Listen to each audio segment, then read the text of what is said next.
মহামান্য আদালত, আজ কাঠগড়ায় দাঁড়িয়ে আছে এক ভয়ঙ্কর আসামি। তার নাম হলো প্রেম। এই প্রেম খাইতে দেয় না, ঘুমাতে দেয় না, কাজ করতে দেয় না। দিনে শুধু বলে মিস করছি, রাতে বলে অনলাইনে আছো তো। আর সামনে রমজান মাস আসতেছে, এই প্রেম রোজাকে বানাবে হালকা। প্রেমে পড়লে সেহরি খাইতে ভুলে যায়, ইফতারে আগে বলে তুমি না খেয়ে থাকলে আমিও খাবো না। এই প্রেমের জন্য কত মা বাবা কষ্ট পাইছে, শুধু এই প্রেমের জন্য। এই প্রেমের কঠিন বিচার চাই মহামান্য আদালত। হুজুর, আমি দোষী না, আমাকে বানাইছে ফেসবুক আর ফ্রি ডাটা। Order, order.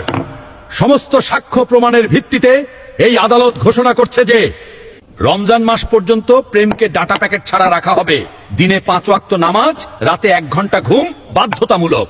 আর দর্শকদের জন্য ঘোষণা, রমজানে প্রেম না, সবজি খাও, পানি খাও, আল্লাহকে ভালোবাসো। আপনার মতে কে দোষী, প্রেম দোষী নাকি ফ্রি ডাটাই দোষী? কমেন্টে লিখুন।